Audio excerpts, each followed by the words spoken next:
욥이 또 풍자하여 이르되 나의 정당함을 물리치신 하나님, 나의 영혼을 괴롭게 하신 전능자의 사심을 두고 맹세하노니 나의 호흡이 아직 내 속에 완전히 있고 하나님의 숨결이 아직도 내 코에 있느니라. 결코 내 입술이 불의를 말하지 아니하며 내 혀가 거짓을 말하지 아니하리라. 나는 결코 너희를 옳다 하지 아니하겠고 내가 죽기 전에는 나의 온전함을 버리지 아니할 것이라. 내가 내 공의를 굳게 잡고 놓지 아니하리니 내 마음이 나의 생애를 비웃지 아니하리라. 아멘. 오늘은 욥기 27장의 말씀을 가지고 객관의 거리를 두는 사업, 객관의 거리를 두는 사업이라고 하는 제목으로 함께 하나님 말씀을 나누도록 하겠습니다. 오늘 본문은 세 친구들의 대답에 대한 주장에 대한 욥의 대답입니다. 이제 욥기의 한 중반 이상을 저희가 지나가고 있는데요. 이 앞부분까지 욥의 세 친구들은 계속 연이어서 또 세 번이나 반복해서 모두 다 자기의 생각들을, 욥이 겪고 있는 고난에 대한 자신의 생각들을 계속 주장합니다. 그런데 그 이야기에 연이어 대답을 하던 욥이 이제 최종적으로 가장 마지막으로 대답하는 게 바로 오늘 본문의 내용이에요. 친구들의 그 어떤 설명도 받아들일 수 없었던, 그리고 이해되지 않았던 욥은 이제 친구들 앞에서 논리적으로 설명하기보다는 이젠 다른 입장을 취하게 되는데, 그것이 뭐냐면 바로 풍자로 이야기를 하는 거예요. 욥이 또 풍자하여 이르되, 이렇게 시작되는 27절의 1절의 말씀처럼 그렇게 욥은 이제 친구들 앞에서 이제는 풍자로 이야기하기로 결정합니다. 풍자란 우리 모두가 잘 알다시피 주어진 사실을, 또 들었던 어떤 이야기를 고지고대로 이렇게 듣거나 그러지 않고 조금 비꼬아서, 조금은 틀어서 우스꽝스럽게 나타내고 또 웃음을 유발하는 것을 풍자라고 하지요. 친구들의 설명에 아무리 답변을 해도 소용이 없자 욥은 풍자와 해악으로 친구들의 말에 대답을 합니다. 우리는 보통 객관적인 의견이라고 하면 그것이 되게 일리가 있는 것으로 생각을 하는 경향들이 있고, 또 무엇인가 나의 주장을 이야기할 때 이건 객관적인 이야기입니다, 이렇게 말을 할 수도 있겠지요. 그런데 사실 객관이라고 하는 그 표현을 좀 구체적으로 찾아보면 철학에서는 오브젝툼이라고 하는 용어를 쓰게 되는데, 이 단어의 뜻은 건너편으로 던져진 것이라는 뜻을 가지고 있어요. 물론 이것을 듣고 여러 가지로 설명하는 분들도 있겠지만, 말 그대로 건너편으로 던져진 것, 그러니까 말 그대로 그냥 사람들이 나에게 던져놓은 것이 객관이라고 하는 것이죠. 그래서 실은 이건 객관적인 의견입니다 라고 말은 하지만, 그것들이 자세히 살펴보면 그것이 다른 이들의 주관적인 의견들의 합일 경우도 많이 있어요. 나에게도 주관적 의견이 있듯이 그들에게도 주관적 의견들이 있는데, 그것들이 합쳐져서 모여진 주관들의 합이 객관적인 의견이라는 모양으로 우리에게 들려질 수도 있다고 하는 것이죠. 그래서 객관적이라고 하는 그 말 자체가, 그 말이 진리를 말하는 것은 결코 아니라고 하는 거예요. 객관적인 말이 진실은 아닙니다. 그래서 때로는 홀로 진리와 진실을 지켜내야 할 때가 있는 것이죠. 오늘 욥처럼 풍자를 하거나 웃어넘기는 것을 통해서 오히려 자신의 진리를 지켜야 할 때도 있어요. 진리를 놓치느니 차라리 웃는 것이 낫습니다. 다 설명할 수 없는 진리와 진실 앞에 웃음으로 그것이 이해되어지는 시간을 갖고, 또 그 여유를 갖는 것이 특별히 사업적 위기의 때에 우리 모두에게 필요한 것일 수 있다고 하는 것이죠. 차근차근 문제를 1번부터 100번까지 빠짐없이 채워가는 것으로 문제가 해결되는 것이 아니라, 때로는 이해되지 않고 설명되지 않는 여러 가지 상황들 속에서 내가 갖고 있는 단 하나의 진실, 그것을 붙잡고 설명되지 않는 여러 상황들을 지나가는 것, 그것이 특별히 사업적 위기에 대해 사업가에게 필요한 소양이라고 할 수 있습니다. 사업적 위기에서 우리가 지켜야 할 원칙이 있다면 그것은 바로 이런 것일 거예요. 설명할 수 없는 눈에 보이는 지금의 사업적인 상황과 현실 앞에서 눈에 보이지 않는 영원한 하나님을 왜곡하지 않는 것이죠. 우리는 하나님을 우리의 현실에 맞추는 것이 결코 아닙니다. 그래서는 안 돼요. 그것이 아니라 나의 현실을 하나님께 맞추며 사업을 해야 합니다. 그래서 설명할 수 없을 때 말을 아끼거나 차라리 웃으면서 이 원칙, 나의 현실을 하나님께 맞추겠다고 하는 그 원칙을 고수하는 것이 훨씬 더 유익할 수 있어요. 사업적인 위기 앞에서 여러 설명과 해석들 앞에서 하나님께 등을 돌리느니 현실을 풍자하는 것이 낫고 그것을 통해서 시간을 갖는 것이 훨씬 유익합니다. 경건을 가장하여서 해석되지 않는 또 부정하고픈 현실을 덮어놓고 하나님의 뜻이라고 할 수는 없습니다. 그러기에 무너지느니 차라리 물러서는 것이 지혜이지요. 그리고 그 물러선 자리에서 여유를 찾고 웃음을 찾고 다시 사업에 임하는 것이 지혜입니다. 보통 신앙을 가지면 많은 위기와 또 어려움을 넘어서고 이겨내는 것을 많이 이야기하지만 결기는 칼과 같은 예리함이기도 하지만 때로는 물과 같은 여유로움이기도 한 것이에요. 사무엘상 21장에 보면 골리앗을 죽여서 이스라엘을 위기에서 구한 다윗이 사울의 살해 위협을 피해 블레셋 가드의 아기스 왕에게로 피신하는 장면이 기록되어 있습니다. 우리가 다 알고 있는 이 이야기 속에서 다윗은 자신의 목숨을 지키기 위해 아주 수모스러운 일을 스스로 감당하게 되죠. 근데 사실은 다윗은 참 이해하기가 어려웠을 거예요. 다윗이 한 일이라고는 자신의 목숨을 내어놓고 싸움터에 나가서 이스라엘을 위해 목숨을 던져 싸우고 승리를 거둔 것 뿐인데 다윗은 지금 계속 어려운 일을 당하고 있어요. 그때 다윗은 블레셋 땅에 있는 가드왕 아기스라고 하는 왕에게까지 찾아가게 되죠. 그리고 그곳에서 그는 살기 위해서 미치광이처럼 행동을 해야 했습니다. 미친 체하고 대문짝에 그적거리기도 해야 했고 침을 수염에 흘리며 그는 살기 위해 이런 행동을 다 해야만 했어요. 분명히 이것은 연극을 한 것이죠. 연극을 하듯 이렇게 행동을 합니다. 위기 앞에서 뻣뻣하게 굴지 않아야 해요. 오히려 더 자세를 낮춰야 합니다.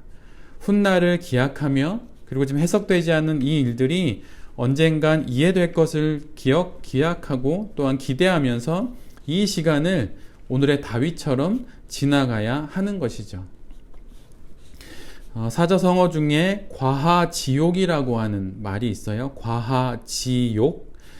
이 말은 한신의 일화를 일컫는 말인데 한신이 동네에서 질이 좋지 않은 불량배들을 길을 지나가다가 만나게 됩니다. 근데 한신이 늘 언제나 이렇게 허리에 칼을 차고 다녔어요. 근데 그 칼을 쓰는 것을 동네 불량배들이 단 한 번도 본 적이 없는 거예요. 그래서 한신에게 불량배들이 시비를 겁니다. 그리고선 그 허리에 차고 있는 칼을 뽑아서 자신들을 죽이든지 아니면 바지가랭이 사이를 지나가라고 이렇게 말을 하지요. 그러자 한신은 물론 칼을 빼어서 그들을 이렇게 벨 수도 있지만 한신은 그렇게 하지 않고 불량배의 바지가랭이 사이를 지나가게 돼요. 그리고 훗날 한신은 초나라의 왕이 되지요. 가랭이 밑을 지나가는 치욕을 참는다. 이것이 바로 과하지욕이라는 말의 뜻입니다. 큰 뜻을 지닌 사람은 쓸데없는 일로 남들과 옥신각신 다투지 않는다는 그런 뜻이죠. 우리의 사업도 마찬가지예요. 사업을 하다 보면 여러 일들을 겪을 수밖에 없어요. 뜻하지 않은 상황들과 또 뜻하지 않은 사업의 국면들을 만날 수 있게 되지요. 그럴 때 큰 뜻을 품고 불량배 다리 사이를 지나갔다고 말하는 그 한신의 모습을 기억하면서 우리는 더 큰 하나님의 뜻을 품고 있는 사업가들 아닙니까? 그렇다면 하나님의 뜻을 품고 있으니 굴욕도 참고 힘들고 어려운 순간들도 그렇게 잘 지나가야 하는 것이죠. 멘탈 바캉스라고 하는 말이 있더라고요. 제가 최근에 읽었던 책에서 보게 됐는데 이 말의 뜻은 머리를 좀 쉬게 하고 마음과 만나는 활동을 일컫는 말이라고 해요. 바캉스인데 머리를 위한, 멘탈을 위한 바캉스라는 그런 의미입니다. 근데 여기서 바캉스라는 단어는 라틴어 바카티오에서 유래되었는데 이 바카티오는 그 의미가 텅 비다, 자유롭다라고 하는 뜻이에요. 외국 여행 가면 이렇게 호텔 앞에 빈 방 있습니다 이렇게 표시가 영어로 적혀 있잖아요. 바로 그런 뜻이지요. 그래서 즉 멘탈 바캉스라고 하는 말은 맹렬히 쉴 새 없이 목표를 위해서 작동하던 그 마음의 시스템의 스위치를 잠시 끄는 것을 말해요. 그래서 잠시 끄고 내적인 나의 내면에 있는 많은 에너지들을 다시 충전하고 다시 힘을 내서 작동하도록 그렇게 여유의 시간을 갖는 것을 바로 멘탈 바캉스라고 말을 합니다. 사업을 하기 위해서 불타는 불굴의 의지와 열심도 중요합니다. 그런데 제가 북한 사역을 하면서 그렇게 일했던 많은 분들이 종국에는 상담을 받는 것을 아주 많이 보게 되었어요. 심적으로도 많이 어렵고 이렇게 뭔가 해야 하고 이루어야 하고 계획했던 일정에 따라 그 일이 돼야 하는데 그것이 되지 않을 때 또는 내가 지켜내려고 하는 아이들, 북한 아이들이겠죠. 아이들을 지켜내려고 하는데 아이들하고도 신경전도 많고 또 그 일을 해내가야 하는데 너무 어렵고 힘든 거예요. 그러다 보니까 미술 치료를 하거나 상담을 받거나 하는 일들이 아주 많이 있습니다. 그런데 사역을 위해서 불굴의 의지와 열심도 정말 중요하지요. 이루어야 하니까 말이에요. 그러나 때로는 어떤 해석도 또 어떤 설명으로도 이해되지 않는 사업적인 환경을 만났을 때 그때는 멘탈 바캉스를 가질 필요가 있어요.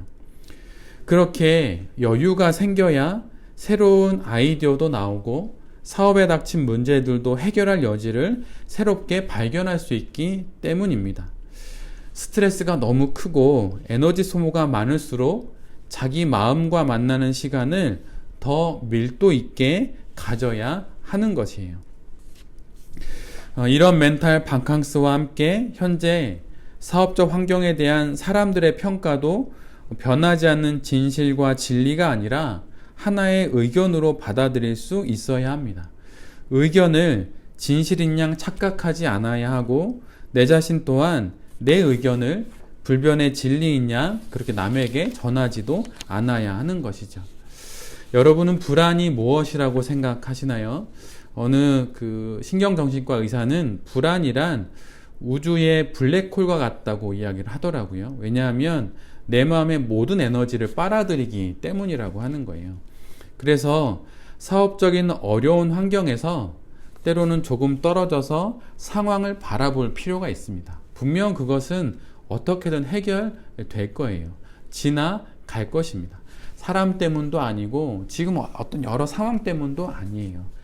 지금 이 모든 문제를 해결할 수 있는 건 내 자신이고 하나님 앞에 이 상황을 내어놓고 기도하면서 이 상황으로부터 거리를 둠으로 이 상황의 거리를 잴 수 있는 그 안목을 우리가 가져야 하는 것이죠. 또한 그것과 거리를 둠으로 빈 공간을 만들어서 배울 수 있는 이 상황을 어떻게 풀어가야 할지를 필요한 새로운 지식을 배울 수 있는 그런 시간을 가질 필요가 있습니다. 비워야 배울 수 있고 거리를 둬야 거리를 잴 수 있는 법이기 때문이에요. 기독사업가에게 있어서 이처럼 자신의 마음을 돌아보는 것이 매우 중요합니다. 심리학 책을 읽다 보면 마음에 관련된 이야기를 많이 하는데 사실은 기독교 안에도 마음 챙김 또 마음 지킴 이런 것들이 많이 있어요. 사실은 마음을 지키는 것이 신앙생활에 있어서 매우 중요합니다. 어떤 신학적 지식을 배우고 어떤 말씀에 대한 깨달음을 얻는 것도 매우 중요하지만 사실은 마음을 지키는 것 역시 마치 우리에게 또 다른 신앙적인 안목이라고 할 수가 있어요. 그래도 심리학 책을 읽다 보면 우리 신앙생활에 도움되는 문장들을 만날 때가 있습니다. 제가 읽었던 책 중에 스탠퍼드 대학교의 심리학과 교수인 캐럴 드웩이라고 하는 사람이 했던 이야기 중에 고정 마인드셋과 성장 마인드셋이라고 하는 이런 표현이 있더라고요.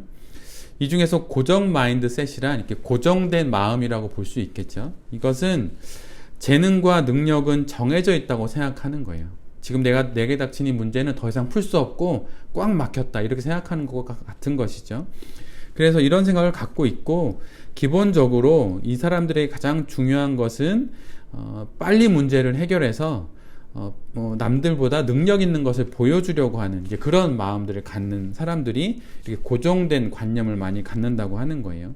그래서 타인의 평가가 매우 중요한 자신의 사역의 또 사업의 판단 기준이 된다고 말합니다.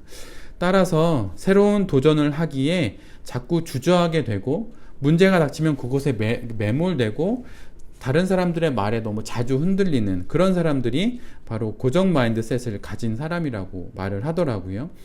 그러다가 결국 현재의 문제의 정체가 되고 위기 앞에서 무너지게 되는 사람이라고 말을 합니다. 그래서 실패와 또 주변의 평가를 자신의 한계로 받아들이고 상황을 극복하려는 시도보다는 남 탓을 하거나 아니면 이 문제로 인해서 나는 망했다라는 생각을 하게 된다고 하는 거예요. 그리고 그렇게 비춰지는 자신의 모습이 사람들은 나를 어떻게 평가할까라고 하는 생각에 붙잡힌다고 하는 것이죠. 그래서 너무 고정된 생각에 결국에는 막다른 골목에 부딪힌 것처럼 문제 앞에서 이렇게 무너지게 된다는 거예요.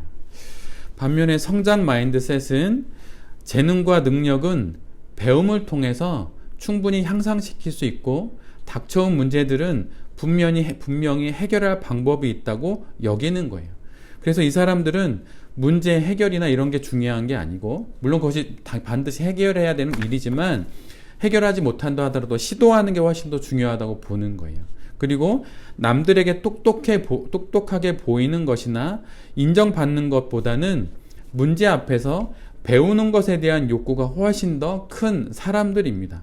그래서 타인의 평가보다는 자신이 한 일을 통해서 배우는 것에 집중하는 거예요. 따라서 도전을 아주 쉽게 받아들입니다. 뭐 실수하면 다시 하면 되지 이런 생각을 갖는 거죠. 그래서 남들의 의견과 주장을 변하지 않는 진실이 아니라 여러 의견과 선택 중에 하나로 그냥 받아들여요. 그래서 스스로 여유로운 마음의 공간을 만들어서 새로운 시도와 도전을 하는 경향이 있는 사람들이 바로 성장 마인드셋을 가진 사람들이라고 말을 합니다. 그래서 고정 마인드셋을 지닌 사람은 타인의 성공을 보면 위축되고 위협을 느끼지만 성장 마인드셋을 지닌 사람은 타인의 성공에서 나도 저렇게 해야겠다. 난 저것을 배워야지 이러면서 자신의 성장을 위한 자양분으로 사용하게 됩니다. 지금 혹시 너무 꽉 막힌 문제 앞에 놓여져 있거나 너무 정체되어 있는 것 같은 사업적인 환경에 놓여 계십니까? 만약 그렇다면 고정 마인드셋이 아니라 성장 마인드셋으로 타인의 평가를 진리와 진실로 여길 것이 아니라 하나님의 뜻을 품고 다시 한번 도전함으로 이 문제를 풀어나가고 사업적 위기를 넘어서시는 베레베 모든 가족들이 되시기를 바랍니다. 예전에도 지금 우리가 겪고 있는 이런 어려움들은 언제나 있었어요. 돌아보면 그때 그랬었지 이런 생각을 할 수 있게 될 것입니다. 지금 닥친 문제도 너무 긴급하고 수일 안에 해결해야 될 것 같고 또 다른 사람의 평가가 나가 어떻게 내가 비춰질까 뭐 이런 여러 생각도 할 수는 있지만 그런 것보다는 여기서 말했던 오늘 설교 중에 등장했던 이 심리학자의 이야기처럼 성장 마인드셋을 갖고 또 욥처럼 풍자로 해악으로 이 위기를 넘어가면서 다시 한번 사업의 길을 잘 나서시는 베레의 모든 대표님들이 되시기를 빕니다. 사업을 한다는 것은 결국에는 사업가인 자신의 마음을 지키는 것이고 그것으로 시작이 됩니다. 또 그것으로 위기를 넘어서게 되는 것이죠. 또 성공한 이후에도 성공에 도취되는 것도 마음을 잃어버렸기 때문이에요. 2021년도 이제 한 달 정도가 남았습니다. 또 2022년을 모두들 많이 준비하시고 계시겠죠. 이런 상황 속에서 사업에 관한 모든 준비에 앞서서 기독 사업가로서의 내 자신의 마음을 먼저 살펴보는 우리 모두가 되기를 빕니다. 그리고 이렇게 지켜진 마음으로 이 한 주간 또 사업을 하고 또 2해를 지나고 새롭게 2022년을 잘 맞이하는 그런 우리 모두가 될 수 있기를 간절히 기도드립니다. 아멘.